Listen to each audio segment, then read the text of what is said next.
Hey, this is High Proof Low IQ. I'm Gordon. It's Scott. Still. And we are going to do a bottle review today on High Wire Distilling's Jimmy Red's Benton Smoked Bourbon Whiskey. Stay tuned.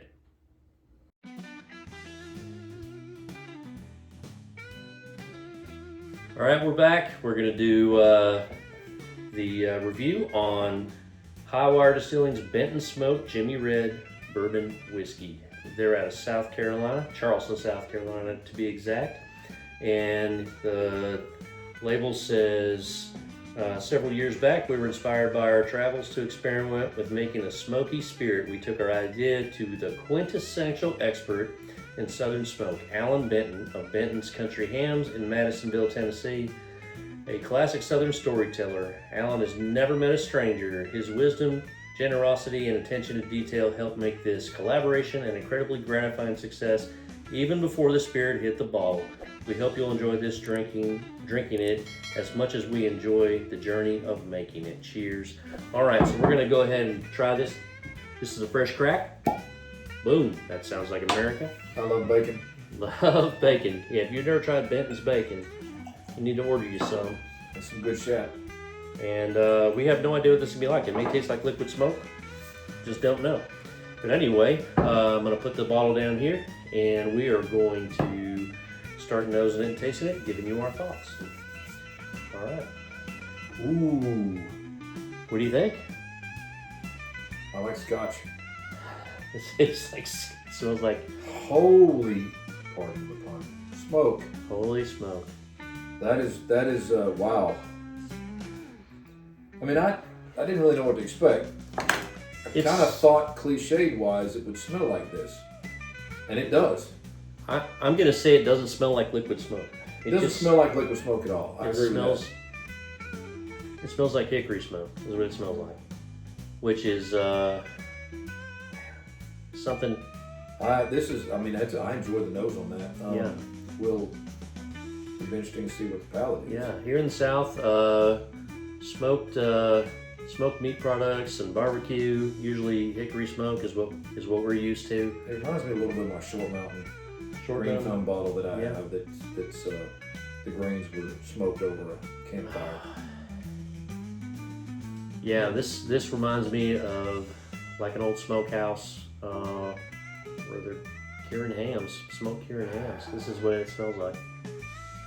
If that's what they were going for, they pulled it off. They totally pulled it off. All right, I'm gonna go in for a taste.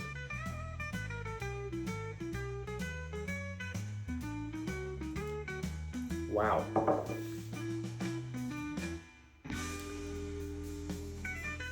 I thought I was either gonna totally hate this or be lukewarm on it, but I actually like it a lot. Are you lukewarm on it? No, I'm not sure. No, I don't think I'm lukewarm on it. I think I will, you know what? I'm going to turn to coin another term here. In another video we did, I coined the term velvety, that way we would not have to use the word smooth, which I hate. Right. So I'm going to say this is an occasion pour. And by an occasion pour, I mean this would be something that I would like if I had an occasion to go sit by the campfire. Maybe if I'm eating some country ham, maybe some country ham, or even a pork loin, something like that. This is what I would term that as. If I were just sitting around to have a pour, I mean, I like this. I do really like this because I think it's interesting. I think the interesting side of it is what makes it cool. But I don't know that I would come in and sit down and say, hey, I'm going to have a couple of pours of this. And that doesn't mean I don't like it, because I do like it. It's just, it is what it is. So, you understand what I'm saying? Yeah, I do. So I'm going to say, as far as bourbon goes, bourbons are generally very sweet. This is not very sweet. Not at all. This has a very savory aspect to it. I'm going to say this is smoky, but not in a liquid smoke kind of way. It doesn't overpower you with smoke. Do we know what the mash bill is on this? I don't think it says so on there. I don't see it anywhere. But according to the label, know that. it is distilled and bottled by High Wire Distilling Charleston. in Charleston. So this is their own distillate, and they bottle it themselves. Which I have to say, a lot of smaller distilleries don't do that. They usually buy barrels from larger distilleries. They do their own, which sometimes is a good thing. In this case, it is. You got an idea? I'm gonna call an audible. All right, call an audible. Bacon, bacon, bacon. Hot sauce. Chick taco, taco. I don't know what that means. I mentioned this earlier. Okay. Now, I like this, but I also consider this also an occasion bourbon. I'm not going to come in and sit down and have several pours of this just hanging out in my bourbon room. So tell us about it. This is out of Tennessee. This is a very small craft distillery. Turn the bottle around. They do kind of some cool stuff. This particular one is very smoky because what they do is they take their grains and they smoke them over basically a campfire. This one is actually a store pick that I got. So this is organic. It is, yeah. So it's organic. So if you organic people out there are into the organ stuff, not organ stuff. I don't So think you know that's what I the mean. same thing. I don't know if you like. I don't know if you would want to go steel organs or play organs, but this is organic. This is 108.7, but it is Short Mountain Distillery. I can't exactly tell you where it is located in Woodbury, Tennessee. So I like this. I just thought I would pour this because I think it comes across the same way, but I believe this one's probably a little bit sweeter than your High Wire. Okay, that's good. Yeah. All right, so It's just the thing that it reminds me the most of, other than a Scotch, and it's not Scotch, but it reminds me of that just because of a little bit of the smokiness on it. So I'm a big fan of peat smoked scotches and other scotches. Scott, not so much, although he doesn't dislike them. It's just not really in his wheelhouse. And getting there. so this is one of those whiskeys, and I've got an organic Scotch that I want to share with you. We'll do a bottle Scotchman. review on Yeah, this we can one. do a Scotchman. All right, so just off the nose, you don't get near the smokiness off of the Short Mountain, but I think you'll get it on the palate. I get a little bit of it, not Yeah, as you much. don't get near what you get on the High This Wire, is though. very smoky, but it's more like it's more like being outside a smokehouse where they're curing meats, is what it's. And it almost has the sweetness of the ham in it, whereas this one just is a hint of smoke. Just a hint. When you taste it, you'll get more smoke. There's less smoke on the nose, whereas there's more smoke on the High Wire. Okay, and it's sweeter. Yeah. Mm-hmm. So this one just has a hint of smoke, Mhm. and I like that. That's really good. Is this a bourbon or just a whiskey? Doesn't say. Yeah, and I don't know what they're mashed. Tennessee whiskey, organic Tennessee whiskey. So, and the difference between Tennessee whiskey and bourbon is minimal. And a lot of times, distilleries outside of Tennessee will use kind of the Lincoln County process. They'll use charcoal mellowing, but they can't call it Tennessee whiskey because it's not in Tennessee. It's not the Lincoln County process. It's a Lincoln County process, yeah. And this is higher proof than this one, and I get that off of this one versus that one. Yeah. They drink about what they're supposed to be. This being 90, this being, I think, what did I say, about 108. Yeah. They drink about like that. Okay, so I'm going to read a little bit more off of the label here, and this is about High Wire Distilling in Charleston, South Carolina. Located in the historic downtown of Charleston, High Wire Distilling is dedicated to making premium, handcrafted spirits. We seek the finest ingredients available and develop our recipes using a creative culinary approach. All of our products are batch distilled in a hand-hammered copper still, created You did that well, hand hammered. created to create the finest southern spirits available. Okay, so I would think that means this is pot distilled, and although it doesn't say that, but generally speaking, a column still is a series. It's a lot of equipment, and pot still is not a whole lot of equipment. It's very possible. I don't know. The Short Mountain's probably pot still too. But as I said Yeah. in another episode, this is craft distilleries a lot of times use the pot stills. So, And this is batch number 4, 90 proof.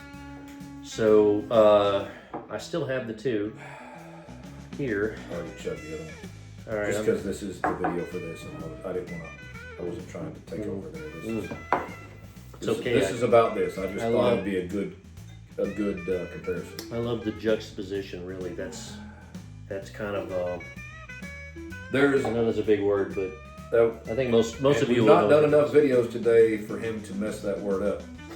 That's probably coming, probably soon. But yeah, like you said earlier, this is not near as sweet as the Short Mountain that I brought out. But that's okay. I think they both have a place. Just in my opinion, they're both kind of occasion bourbons. Yeah, But I can appreciate both for what they are, and I can appreciate the smokiness on both of them. I'm going to say this. This is unique. something that I would pull out with some friends that are into bourbon. Yeah. And maybe are familiar with Benton smoked meats down here. Or just to say, hey, this is unique. Give this a try, guys. Yeah, in the Southeast and in Tennessee and the Carolinas, Benton smoked meats are kind of famous.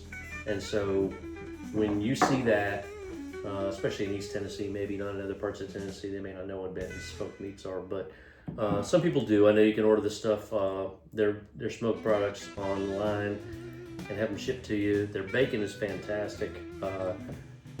Just a disclaimer, we're in no way affiliated with any of the products here, and nobody gave us anything. We paid our own money for all these things. And just want to let you know an honest opinion that we have of this. I'm with Scott on this. I wouldn't drink this every day. I would definitely pull it off the shelf when I had company over and have them try it if they're into whiskey. And You got a fire pit, take this out there and drink it at the fire pit. oh yeah, Or if you're grilling something outside, if you're grilling, if you're smoking a pork butt, or, I mean, it could be honestly anything. It could be beef. But just, I think this would be a pretty good pour, I think, to enjoy while you're grilling. yeah. And I have to say, most of the time when here in Southeast Tennessee, when we're doing something outside over fire or in a smoker, it's usually pork. But we do occasionally try to copy some folks out west, do the beef thing, brisket and things like that. But generally, barbecue and anything on the grill is going to be pork. Mm-hmm. And this is really good. I don't know that I'd want to drink. It's not sweet like bourbon is a lot of times, and like that Tennessee whiskey that Scott brought out. But it is really, really interesting. You have I've got the. here. You have the. Yeah, I'm not going to open this to try it, but this is another Jimmy Red option. This is a sherry finished Jimmy Red. They've got a bib, bottle and bond that I actually probably should have bought recently but did not. But I think Gordon has this bottle also. I've not opened it. Right. But they've got some interesting things going right now, and for the most part, I haven't had a bad one yet. It's just a matter of what you like and when you want to drink it. So that's just an option. But this is a low proofer. This is 93 proof, so it's basically about the same thing as that. Okay. The 100 proof, the bottle and bond, I would be interested really in trying. And they have a cool. I love their packaging. Their packaging's great. In the world right now of all the wax tops that we do, and there's nothing wrong with that. But these guys have done kind of a cool thing with the butcher paper on top, so I like that. Yeah, I'm a fan of that too. Just all you small distillers out there that are doing wax on your bottles, and I'm not saying that don't do that, but I personally don't like it much because it's such a pain in the butt to get into the bottle. So it looks cool, but once you cut into it to get into the bottle, it doesn't look so cool. My opinion. That and $3 to get on a Starbucks. Sometimes the wax is a little too thick, and you can almost take off a finger trying to cut into it. But and I don't have it. I'm not talking about any particular experiences, but I do have currently 10 fingers still, although it's close. Although you have had the opportunity to lose I had one. the opportunity to lose one. But hey, this has been fun. I like this. I think it's a good pour. Once again, I think it's a pour that I would go to at certain times for occasions, not necessarily every day, but that's okay. I think I'm betting that that's probably what they wanted with this. Yeah. I'm betting they probably didn't think people were going to just pull this thing out and drink it on as a daily drinker. I don't think anybody's going to do that unless they just like a mouthful of ham or bacon. And I do love a mouthful of ham or bacon, but not out of a Glencairn. Just to be honest. Yeah. All right. Enough about the smoked meats. All right. So to finish this off, I want to say, if you like what we're doing, please give us a thumbs up, comment, subscribe, and if you want to get notified, click the little bell down there. Get notified whenever we drop a video. And in the meantime, cheers. We're going to say cheers. Cheers.